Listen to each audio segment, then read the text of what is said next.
Imagine the vast, echoing halls of Asgard, or perhaps, in a quieter time, the peaceful solitude of a twilight realm where Thor now rests, a king wearied by eons, a herald retired from cosmic duties. He might be meditating, or simply gazing at the stars, reflecting on a life lived across millennia. But then, a disturbance.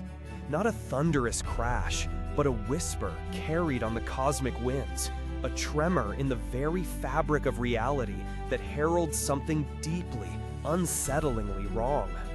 A voice, perhaps one of his kin or a loyal attendant, breaks the silence, a tremor in their tone. "Father, Lord Thor, there have been incidents, reports of a powerful, volatile presence striking at those touched by your essence, at those who have, at times, lifted Mjolnir or wielded a fraction of your might." Thor's ancient, wise eyes would narrow. He'd feel a chill that had nothing to do with the interstellar void.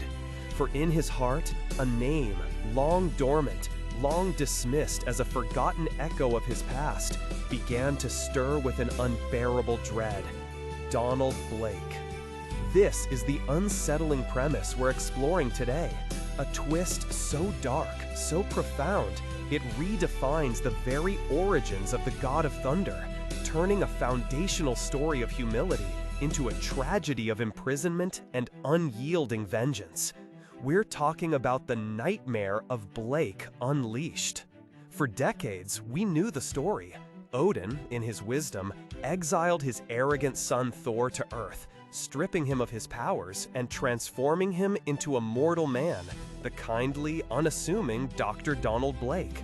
It was a lesson in humility, a transformative journey that taught Thor the value of human life, compassion, and true heroism, ultimately making him worthy once more of Mjolnir and his godly mantle. Donald Blake, we were told, was merely a magically constructed alter ego, a vessel for Thor's mortal education. But what if that wasn't the whole truth? What if Donald Blake was never just a construct? This profoundly unsettling revelation emerged after Thor's long journey, past his time as king of Asgard and even as the Herald of Galactus. It was in the quiet reflection of an eternity lived that the true, horrifying nature of his origin began to surface. Odin, in his boundless, sometimes brutal wisdom, hadn't simply created a body for Thor to inhabit. He had tracked a real person, an actual man named Donald Blake, within an elaborate, illusory world, a prison of Odin's own making. For decades, while Thor walked the earth, fought its battles, fell in love, and learned what it meant to be truly worthy, the true Donald Blake was languishing in a fabricated reality, aware but powerless, imprisoned by the All-Father's will. The catalyst for Blake's horrifying return was, ironically, an act by Thor himself. In a moment of existential crisis, perhaps to test the very limits of Mjolnir's enchantment, or simply to understand the bond he shared with it, Thor dropped his mighty hammer.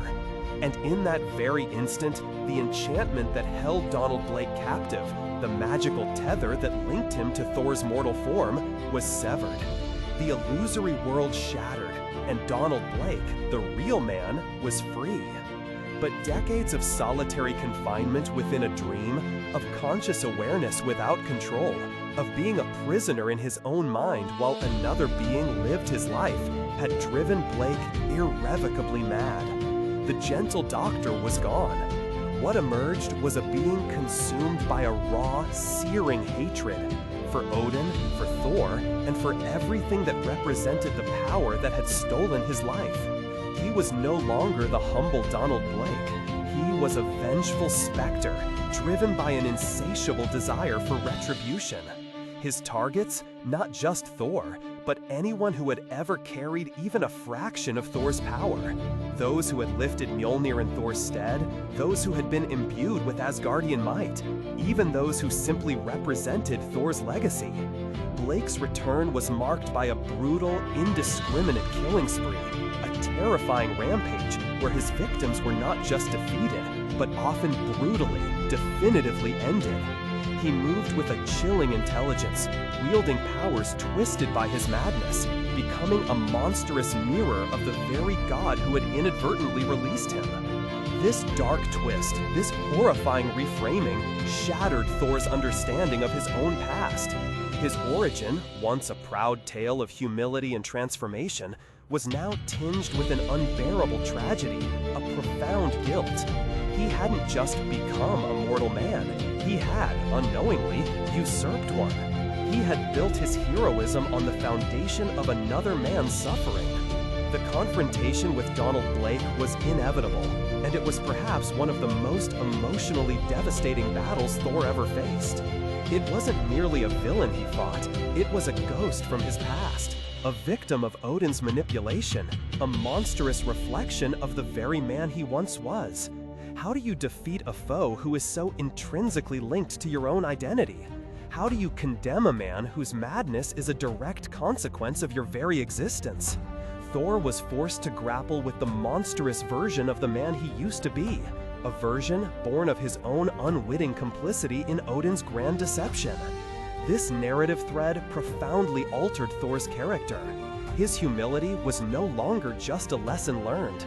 It was now burdened by a heavy, inescapable responsibility. The wisdom of his years was tempered by the bitter knowledge that his journey to godhood had come at an unthinkable price for an innocent soul. The tale of Blake Unleashed isn't just a grim story. It's a profound commentary on the cost of power, the unforeseen consequences of divine intervention, and the dark underbelly of even the most heroic origins. It's a harrowing thought, isn't it? This reinterpretation really deepens the mythos, adding layers of tragedy and moral complexity to a character we thought we knew so well. What are your thoughts on this profound reinterpretation of Thor's origin? Did this twist resonate with you, or do you prefer the classic narrative? Share your insights and reflections in the comments below. If you found this exploration thought-provoking, please consider subscribing or following for more deep dives into the heart of heroic myth and its darker corners. Thank you for listening.